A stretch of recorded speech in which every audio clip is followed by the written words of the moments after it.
नमस्कार, नाशिकची गौरी ह्या माझ्या यूट्यूब चॅनलमध्ये तुमच्या सगळ्यांचं खूप खूप मनापासून स्वागत करणार आहोत। जरा कोथिंबीरीचा भगराळा। आता ही छान कोथिंबीर हिरवीगार बारीक चिरून घेतलेली आहे। धुवून घ्यायची आणि छान चिरून मस्त स्वच्छ धुवून घ्यायची। आपल्या पोहे ज्याच्यामध्ये भिजवतो ना आपण रोळीमध्ये, त्याच्यात अशी स्वच्छ धुवून निथरून घ्यायची कोथिंबीर। त्याचा भगराळा बनवूया। बारीक चिरलेली आहे कोथिंबीरीच्या, अशा जास्त दांड्या घ्यायच्या नाही, फक्त पानं चिरून घ्यायची। आता हे धुतलेल्या कोथिंबीरीवरती आपण थोडंसं टाकणार आहोत डाळीचं पीठ। भाजणी सुद्धा चालते, पण आज भाजणी नाहीये माझ्याकडे, तर डाळीचं पीठ मी टाकणार आहे। डाळीचं पीठ जेणेकरून आपला भगराळा कोरडा व्हायला पाहिजे इतपत डाळीचं पीठ टाकायचं। हे बघा, अंदाजाने टाकायचं। आता याच्यामध्ये डाळीचं पीठ घातल्यानंतर आपल्याला टाकायचे आहे धना जिरा पावडर। हे बघा, धना जिरा पावडर, नंतर हिंग, लाल तिखट,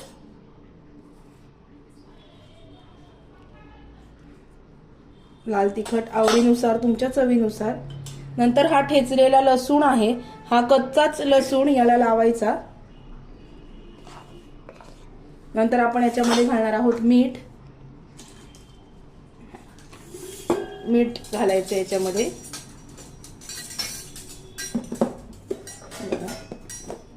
कोथिंबीरीचा भगराळा खूप छान लागतो, नक्की करून बघा।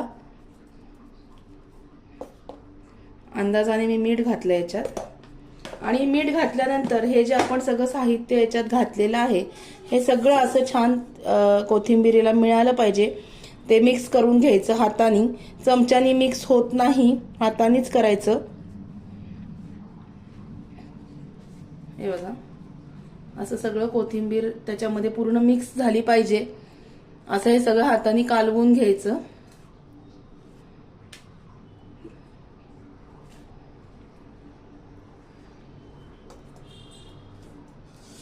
आता हे छान मी कालवून घेतलेलं आहे। हे बघा, कोथिंबीर धुवून निथळून घ्यायची, नाहीतर मग हे असं कोरडं होत नाही, गोळे गोळे होतात कोथिंबीरीचे आणि पिठाचे, त्याच्यामुळे। हे बघा, हे सगळं मी आता कालवून घेतलंय। आता फोडणी कशी करायची ते तुम्हाला दाखवते। अगदी सोप्या साध्या रेसिपी तुमच्याबरोबर शेअर करत असते, आता दाखवते। हे बघा, थोडा कॅमेरा हल्ला, सॉरी। हे बघा, हे सगळं छान हलवलंय। तुम्हाला हलवायला जमत नसेल तर हळूहळू आपला हा चमचा जो असतो ना छोटा, याने हळूहळू सगळं असं हलवून घ्यायचं। ज्यांना जमत नाही, अवघड वाटतं त्यांनी। आता आपण फोडणी करून घेऊया। आपण इथे तेल घेतलंय, साधारणतः तेलातल्या 2 ते 3 पळ्या तेल घेतलंय। ही भाजी कोरडी असते, याला तेल थोडं लागतं, थोडं म्हणजे रोजच्या पेक्षा जास्ती लागतं, थोडंसं, जास्त नाही। जिरे आणि मोहरी याची फोडणी करायची।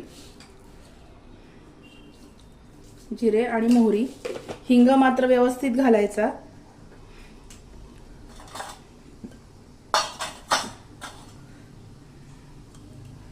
हिंग,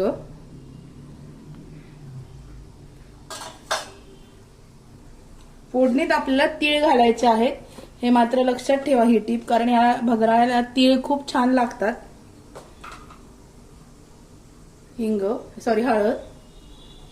हळद घातली, आणि साधारणतः 2 चमचे तीळ, 2-2.5 चमचे तीळ घालायचे, कारण ते खूप छान लागतात तीळ। तीळ या भाजीला मस्त आहेत।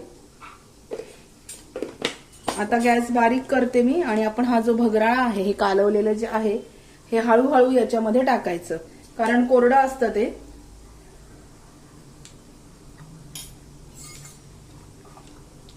हे बघा,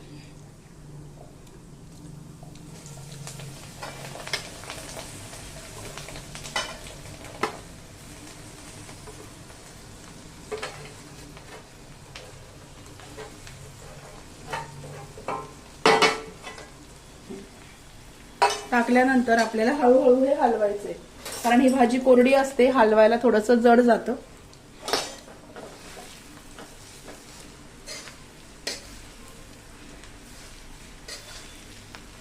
हळूहळू हलवायची आणि पाण्याचा शिपका देऊन देऊन आपल्याला ही भाजी शिजवायची आहे. कारण आपण डाळीचं पीठ लावल्यामुळे कोरडेपणा येतो भाजीला.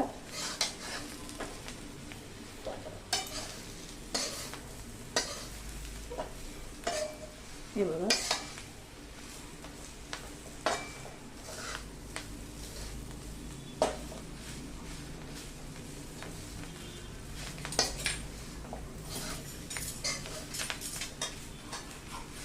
हे आता असं हलवून घ्यायचं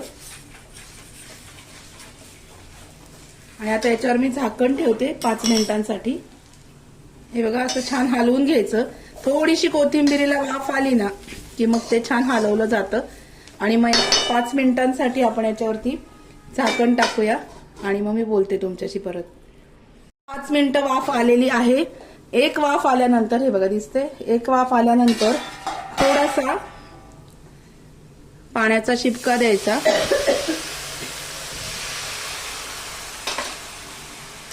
थोडासा शिपका दिल्यानंतर परत हे हलवून घ्यायचं छान आणि साधारणतः अर्धा चमचा साखर घालायची,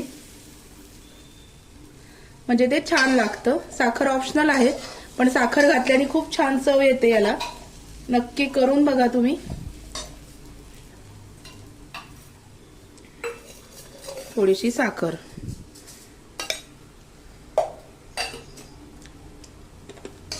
हे परत हलवते.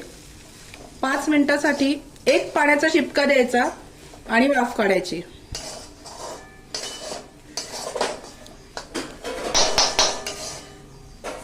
आता मी याच्यावर झाकण ठेवते आणि परत एक वाफ काढून घेते. असं आपलं छान कोथिंबीरीची भाजी म्हणा, पण याला कोथिंबीरीचं कोणी भगराळा म्हणतं, कोणी भगराळा म्हणतात. आमच्याकडे भगराळा म्हणतात. हे बघा, अशा पद्धतीने कोथिंबीरीचा भगराळा तयार आहे. कशी वाटली आजची रेसिपी मला नक्की कळवा. व्हिडिओ आवडला असेल तर व्हिडिओला लाईक करा, शेअर करा, सबस्क्राईब करायला विसरू नका. भेटूया अशाच नवीन व्हिडिओमध्ये नवीन विषयाबरोबर उद्याला. तोपर्यंत स्वतःची काळजी घ्या. ऊन खूप आहे. पाणी पित राहा. आपली बॉडी डिहायड्रेट होऊ देऊ नका. Bye bye, take care.